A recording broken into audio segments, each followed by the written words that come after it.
Hello everyone, welcome to Legal Lore by Anusha.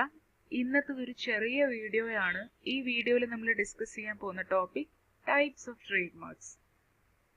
So എന്താണ് trade mark എന്നുള്ളത് നമ്മൾ കഴിഞ്ഞ വീഡിയോയിൽ ഡിസ്കസ് ചെയ്തിട്ടുള്ളതാണ്. സോ ഇന്ന് അതിന്റെ ടൈപ്സ് എന്തൊക്കെയാണെന്നുള്ളതാണ് നമ്മൾ പറയാൻ പോകുന്നത്. സോ അതിൽ ഫസ്റ്റ് പറയുന്നത് വേർഡ് മാർക്സിനെ പറ്റിയിട്ടാണ്.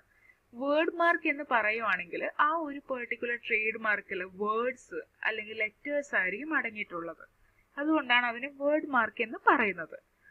സോ നെക്സ്റ്റ് പറയുന്നത് ഫിഗറേറ്റീവ് മാർക്സ് ആണ്. ഫിഗറേറ്റീവ് മാർക്സ് എന്ന് പറയുവാണെങ്കിൽ ആ ഒരു ട്രേഡ് മാർക്കിൽ ലോഗോസ് ഉണ്ടാവാം, അല്ലെങ്കിൽ ഡിസൈൻസ് ആയിരിക്കാം, അല്ലെങ്കിൽ എന്തെങ്കിലും ഒരു പെർട്ടിക്കുലർ ഇമേജസ് ആയിരിക്കും അടങ്ങിയിട്ടുണ്ടാവുക. അതുകൊണ്ടാണ് അതിന് ഫിഗറേറ്റീവ് മാർക്ക് എന്ന് പറയുന്നത്. സോ നെക്സ്റ്റ് എന്ന് പറയുന്നത് കോമ്പസിറ്റ് മാർക്സ് ആണ്. കോമ്പസിറ്റ് മാർക്സ് എന്ന് പറഞ്ഞു കഴിഞ്ഞാൽ അത് ബേസിക്കലി അത് വേർഡ് മാർക്കിന്റെയും അതുപോലെ തന്നെ ഫിഗറേറ്റീവ് മാർക്കിന്റെയും ഒരു കോമ്പിനേഷൻ ആണ്, അല്ലെങ്കിൽ അതിന്റെ ഒരു മിക്സ്ചറിനെയാണ് നമ്മൾ കോമ്പസിറ്റ് മാർക്ക് എന്ന് പറയുക. അതായത് ഈ ഒരു പെർട്ടിക്കുലർ ട്രേഡ് മാർക്കിൽ വേർഡ്സും ഉണ്ടാവാം, അതുപോലെ തന്നെ ഈ ഫിഗേഴ്സും ഉണ്ടാവാം. അത് രണ്ടും അടങ്ങിയിട്ടുണ്ടാവും. അതാണ് കോമ്പസിറ്റ് മാർക്ക്.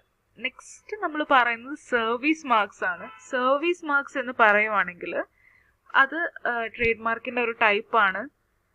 അത് ഒരു സർവീസ് മറ്റൊന്നിൽ നിന്ന് ഡിസ്റ്റിങ്വിഷ് ചെയ്യാൻ വേണ്ടിയിട്ട്, അല്ലെങ്കിൽ അതിനെ വേർതിരിച്ച് മനസ്സിലാക്കാൻ വേണ്ടിയിട്ടാണ് സർവീസ് മാർക്സ് പ്രൊവൈഡ് ചെയ്യുന്നത്. സോ നെക്സ്റ്റ് വൺ എന്ന് പറയുന്നത് സർട്ടിഫിക്കേഷൻ മാർക്കാണ്. സർട്ടിഫിക്കേഷൻ മാർക്ക് എന്ന് പറഞ്ഞു കഴിഞ്ഞാൽ ഒരു സർവീസിന് അല്ലെങ്കിൽ ഒരു ഗുഡിന് അതിനൊരു പെർട്ടിക്കുലർ സ്റ്റാൻഡേർഡ് ഉണ്ട്, അല്ലെങ്കിൽ അതിന് കുറച്ച് ക്രൈറ്റീരിയാസ് ഉണ്ട്.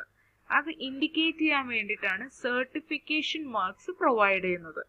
അതിനൊരു ബെസ്റ്റ് എക്സാമ്പിൾ എന്ന് പറയുന്നത് വൂൾ മാർക്കാണ്. സോ നെക്സ്റ്റ് വൺ എന്ന് പറയുന്നത് കളക്റ്റീവ് മാർക്സ് ആണ്. കളക്റ്റീവ് മാർക്സ് എന്ന് പറയുവാണെങ്കിൽ അതൊരു അസോസിയേഷൻ ഓൺ ചെയ്യുന്ന, അല്ലെങ്കിൽ അതൊരു അസോസിയേഷൻ ഹാൻഡിൽ ചെയ്യുന്ന ട്രേഡ് മാർക്ക് ആയിരിക്കും. അതിന്റെ മെമ്പേഴ്സ് ആയിരിക്കും ഇത് യൂസ് ചെയ്യുന്നത്. അവർക്ക് ഗുഡ്സ് അല്ലെങ്കിൽ സർവീസസ് ഐഡന്റിഫൈ ചെയ്യാൻ വേണ്ടിയിട്ടാണ് ഈ മാർക്ക് കൊടുത്തിട്ടുള്ളത്. സോ അതാണ് കളക്റ്റീവ് ട്രേഡ് മാർക്സ് എന്ന് പറയുന്നത്. സോ നമ്മൾ ലാസ്റ്റ് പറയാൻ പോകുന്നത് വെൽ നോൺ ട്രേഡ് മാർക്സ് ആണ്. വെൽ നോൺ ട്രേഡ് മാർക്സിന് ഒരു ബ്രോഡർ പ്രൊട്ടക്ഷൻ അടങ്ങിയിട്ടുണ്ട്.